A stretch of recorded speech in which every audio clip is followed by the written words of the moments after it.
lasing, ano yung not socialized.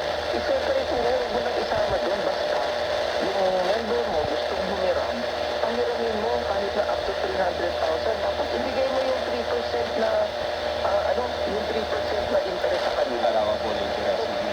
No, so pumayag naman. So, tinatapos namin ngayon yung nila, yung bagong rules nila para ma-launch na kaagad. So, ibig sabihin, sir, yung sa pag-ibig na yan, pwede rin tayong matatawag natin solar power loan.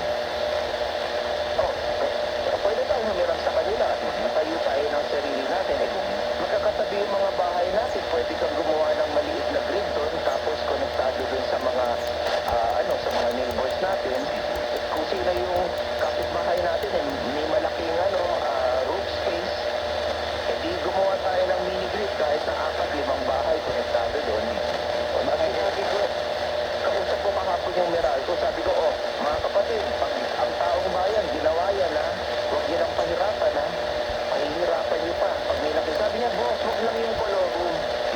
O, kasi yung color room, baka masunog, baka mag-collapse yun, eh di tatamaan tayo na. Sabi ko, sino walang problema?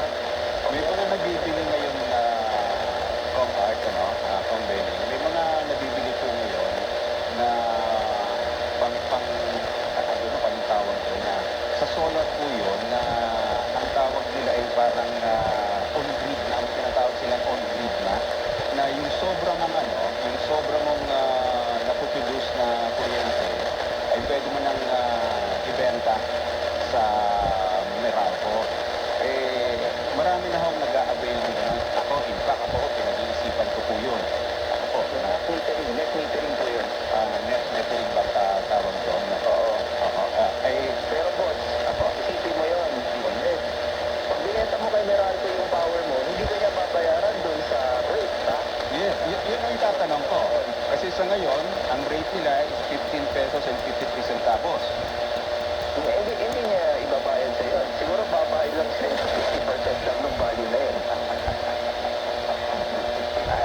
Kawawa talaga yung consumer, boss, eh.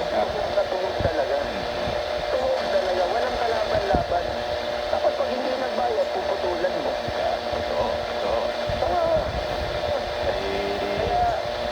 Kanina, yung wife ko kanina, bago ako umalis, sabi ko sa kanya, bayaran mo na yung kuryente natin kasi nakita ko yung natin hanggang bukas. Midnight. Yes. Yes, I'm so glad meron tayong congressman sa tawag ng